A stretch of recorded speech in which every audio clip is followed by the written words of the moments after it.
Hi, welcome back to Let's Talk Forex. I'm Alison, and as always, I'm joined by my co-host, friend, and colleague, Chris. Hey, Alison, how are you today? Yeah, good. How are you doing today, Chris? Yeah, good, thanks. We just did another live stream just now with our colleague Eric. I thought it was really good, looking at April market recap. But really interesting month, April, and I think we covered a lot of ground there. So if you haven't checked it out, then please do. It's on our YouTube channel. You can have a look. Yes, please go have a look at that. I'm sure you'll find it very enlightening, just based on what's been going on in the market and what we could maybe see happen in the market in the future. Highly recommend it. Yeah, no, it's all up in the air, all craziness. But today we're going to be talking about something slightly more prosaic and something that every serious trader needs to master. I think even a lot of experienced traders struggle with this, and that's how to stay in the game. Yes. I think, as you say, it's something that most traders really need to get a grip on. So we're going to be basically focusing on the mindsets and habits you need to develop in order to stay in the game and not quit when the going gets tough.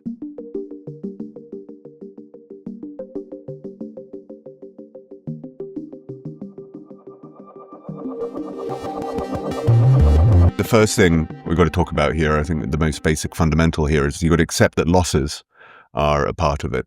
Losses are a part of trading. And I think it's an easy thing to say, but I think it's one of the hardest things for people to actually accept on a fundamental level. And if you can't handle that, then you're not going to last very long in trading. And a lot of people don't. No, they don't. And I guess one of my sort of mentors, if you could put it that way, Mark Douglas, said it best. He said, learning to accept risk is the most important skill. And it's not about loving your losses, but it's about not fearing them too much either. It's really learning how to move between them and have a healthy mindset towards those losses, really. Yeah, absolutely. And once you accept that a trade can lose, and then it stops being personal, right? You stop hesitating. Or you stop, even worse, you stop chasing those losses. Yeah. And you want to be thinking in probabilities, not certainties. I think that's a key mistake that many traders make. No single trade should define you. For example, last month I had quite a bad run, I guess. I lost 3 trades in a row, but I traded my plan. And though each trade really stung, it didn't, completely throw me off. And it's also because I had a plan and I knew how to sort of deal with the losses and not let it completely derail me. Yeah, exactly. And it's exactly what you're saying there, Alison. It's really important to have that plan, because then you have your risk is managed and you know what your edge is, you know how good your plan is, and losing those trades stops being personal, stops being emotional pain, and they become data points instead.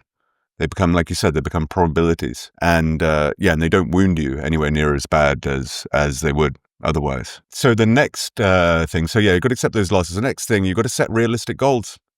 And I think this is where a lot of beginner traders really struggle. You got to set a goal that is not going to sabotage your mindset. So, for example, if your goal is to make $1 million or $500 small account challenge within a few months, then you've already setting yourself up for failure. It just doesn't happen unless you're risking ridiculous amounts and over-levering yourself, which is something we highly don't recommend. You really just need to keep your expectations realistic in order to not get into that spiral. Yeah, 100%. And then, because you'll blow your account. You will. I mean, 99.9% of the time, you're going to blow your account if you're trying to chase that. You need to be disciplined. You need to stick to your trading hours. You need to log your trade. And if you do these things and you have realistic goals, then you're going to much more likely to be successful. Yeah. And as you say, you need to focus on process goals rather than P&L or equity curve goals. Goal could be log every trade this month or only trade my completely A+ setups. And that in itself will make you a better trader. And in the long term, it really will pay off. Yeah, exactly. And it's important to check in, not just important to set this realistic goal, but to check in is, what does success really look like for you? What are you getting out of this? And you got to think in the long term here, not thinking over a matter of weeks, think over years. So are you looking for consistent monthly growth? Are you looking for financial freedom? Are you just looking for a way, to boost your income every month? And what does that mean to you? What does success mean to you? And if you have that at the start and then you check in regularly and you see where you are along that path, you can actually feel the success for you. And that will help you become a better trader. So on to number 3 here in our list is something we've talked about a lot, which is you got to stick to your trading plan, as we discussed, but also journal everything. And I know we bang on about it a lot, but this is because it's something that's so overlooked by a lot of traders, especially beginners coming in. They're like, what? I have to keep a journal?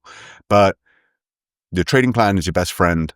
And when everything goes south, that plan is going to be your anchor. And in order to keep the terms of that plan, you need to journal it. Yeah, absolutely. Journaling is basically mirroring, what's happening on your charts. So it shows you your good habits, it shows you your bad habits. But if you don't track both your good and your bad habits, you're not going to be able to know where you're going wrong. It's just such an important part of trading. And the best traders track their trades and they're able to reflect afterwards because they've got data to reflect on. Yeah, exactly. And I noticed, once I started journaling, that I get sloppy after a winning streak. And that, so I've adjusted my process now that if I have 3 winning trades in a row, that then I walk away for a bit, step away from the charts.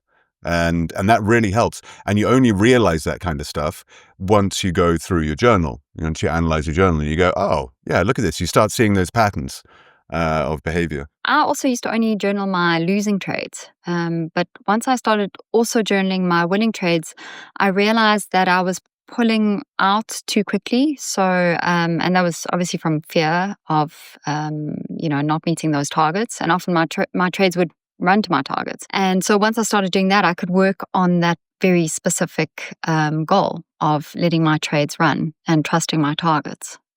So that was also, not just your losing trades. Look at your winning trades too, and see how you can optimize them. And what you described there is a really common problem: people taking their profits too early. It's why a lot of beginners end up, slowly draining their accounts because they don't, because they walk away too quickly. Really common issue. 4th item here is about managing your stress.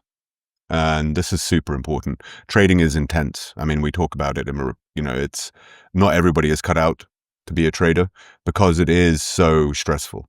And you're constantly thinking, you're constantly evaluating, you're constantly reacting to market movements, and your stress levels can go through the roof sometimes with all this. So it's really important to step away. Yeah, I mean, I think a lot of people think that if they're not at their charts, working all day, that it's lazy. But having those breaks is essential. Walk away from the charts, get outside, take a break, recharge. And often you find that in those moments of, stepping away, you actually, a lot of stuff comes to mind. You can consolidate a lot of things, which don't happen in the stress of the moment. Once you can relax and just let yourself breathe, you often actually find the solutions to the things that you're doing wrong. Yeah, I mean, I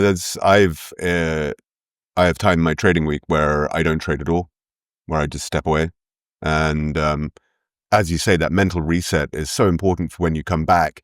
You like anything in life, like you have these realizations, and you come back and you're going to be sharper. You're going to be more focused.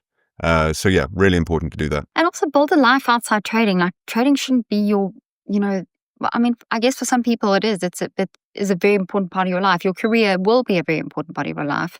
But you also want to build your identity on other things, on having a family, on being active, on, experiencing the world, whatever it may be. Because if you have these other interests in your life, then, a losing trade is not going to define you. And I think it's very important to have balance in your life. It'll help your trading. Well, yeah, and sleeping is really important here. It's underrated, especially I know a lot of younger people really don't sleep as much as they should. But if you're trading, you need it. It's going to keep you sharp. A tired trader makes mistakes, and we all know that, and you make those mistakes, and making those mistakes in Forex trading can be fatal. Absolutely. You've only got also so much capacity until you get tired and you can't do it. You'll burn yourself out. And at that point, it's going to take a long time to recover. So yeah, the next item I wanted to have a look at here is about support and community. Trading by yourself. Trading is, it's a lonely profession anyway. And it's really important to have some kind of mentor or a community or friends you can talk to about it, because it'll stop you from spiraling.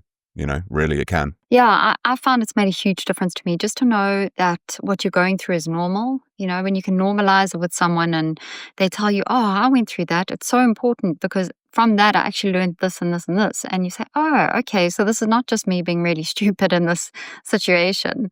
It's a normal part of trading. It's a normal to see, the charts in a certain light when you're starting out. And then when you get to the next level, you start to see new things.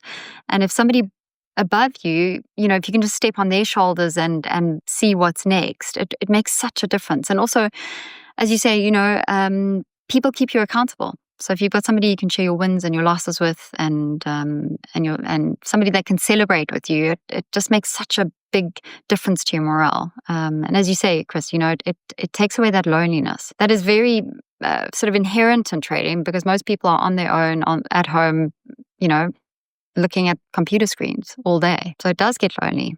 Yeah. And this is why, a lot of these social trading platforms are so popular now, like the TradingView and everything, because, it's really good to share your data, to talk things through with other traders. I used to email my statistics to a friend at the end of the week, and they would look through them and give feedback, and they'll be like, they could see, oh, you didn't keep to your plan this week. What is this? And they call you up on stuff. Yeah. So really, that kind of positive feedback is really good for keeping you sharp and for keeping you focused, and good for your morale as well. Yeah, and as you say, don't underestimate a good trading group. Just everyone sharing their own mistakes and victories, and other people, as I said, saying, yeah, same here. I've done that before so many times. It's totally understandable. But this is how I work through it, and try that. It sharpens you. It's very difficult going on that journey by yourself, because, it's hard to know what other people are going through and whether it's normal. That's what support groups are about, I guess, when you're going through something tough. It's like anything in life, right? You're going to get better with it. You're going to get better with anything that's difficult is going to become easier with feedback from a good support group and from friends. I think just we'll wrap it up there. I think it's about it we want to talk about today. But just, remember that sticking with trading doesn't mean that you're not going to be frustrated, that you're not going to make big losses. It means that you build habits and you build a mindset that allows you to bounce back from those. And then when you do bounce back, you come back stronger. And you've also got to remember that trading is a journey. It's a process. And, no matter where you are on your trading journey, just carry on, keep your head up. Don't allow yourself to get disappointed, and find the things that are bringing you down. Work on those things very specifically, and find other people that have been through the same thing and that can help you through them as well. It really will help you stay the course. Yeah, staying in the game. Long-term success is possible in trading. It is. But if you quit, you're never going to get there. So stay in the game, stay focused, and and as you say, Alison, make sure you got those good support groups and you're building the right habits. Great. Well, thanks so much for joining me, Chris. If you guys enjoyed this episode, please give us a thumbs up. And if you're not already subscribed, please subscribe to our channel. And just a reminder that next week we are chatting to Michael Brown from Pepperstone. He's their senior analyst, and it's going to be a very interesting discussion. So please stay tuned for that. Yeah, it'll be a good one. Looking forward to it. Cheers then, Alison. Bye.